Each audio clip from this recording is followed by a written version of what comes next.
BiN5, so we are still looking at energy and ecosystems, but we're looking at different ways of showing it. So we've already looked at food chains, we're now looking at things called pyramids.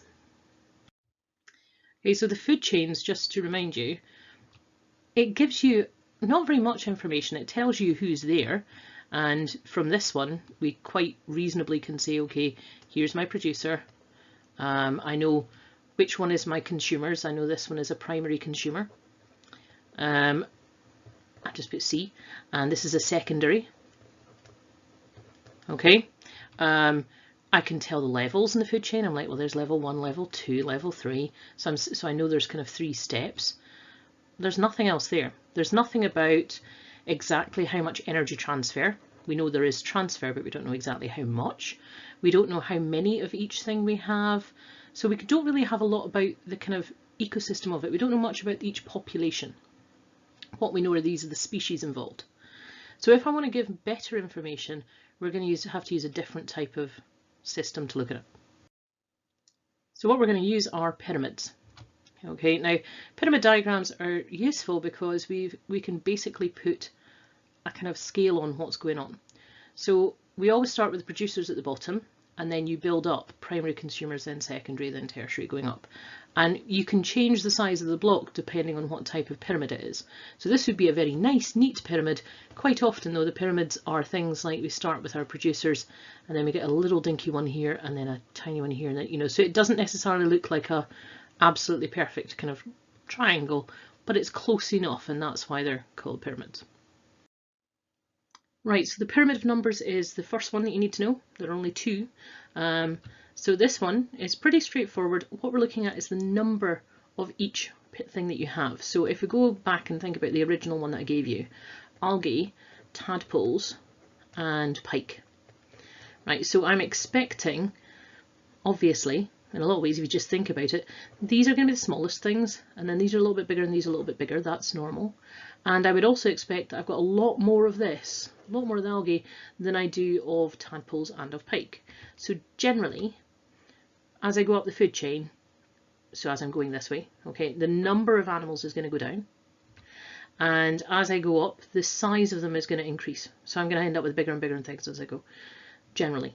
Okay, and the decrease in numbers is linked to 2 things: the increasing size of individuals, and the most important thing, we've got energy loss. Remember, we're only passing on 10% if we're lucky. So as an example, here we go, we've got thousands and thousands of blades of grass would be the producers, and then you've got a few dozen snails, obviously not a full dozen shown here, okay, and then you have like 1 bird that's eating all the snails.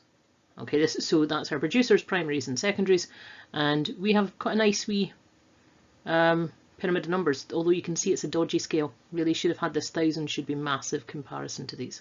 But this is the normal kind of shape that you get. But there is an exception, and you're expected to recognise this exception. So the general rules work fine, but what you can have is one large plant. So generally we're talking about a tree. A single tree could support literally hundreds or thousands of, say, small insects, aphids, which then support some ladybirds, which then support a bird at the top. Okay, so generally the way I remember it is that the likely exception is something that looks like a Christmas tree.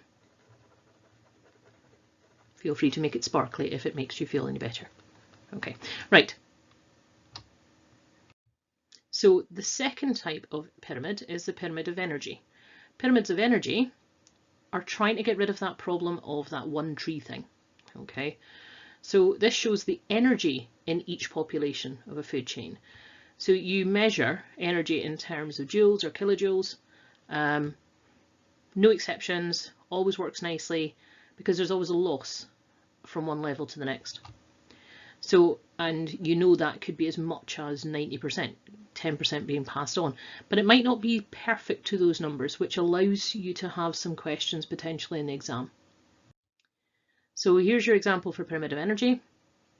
It has absolute numbers. It's the same deal, it's the snails and the birds, but it goes very nicely up in reducing by 90%. Okay. So possible questions in the exam. They could ask you just to calculate how much energy from one to the next. They could ask you to do it as a percentage. They could do different numbers than 10%. It doesn't have to be 10%. Okay? So you're expected to recognize the trends. So in the pyramid of numbers, you say as you move up, the numbers decrease and the individual size increases, except for that tree thing. So just remember that as an exception. So obviously you would have fewer bigger birds than the smaller insects they feed on, would be an example. In the pyramid of energy, as you move up the food chain, energy decreases. Like 10%, less energy in the cow than the grass it eats. Okay, and that's it.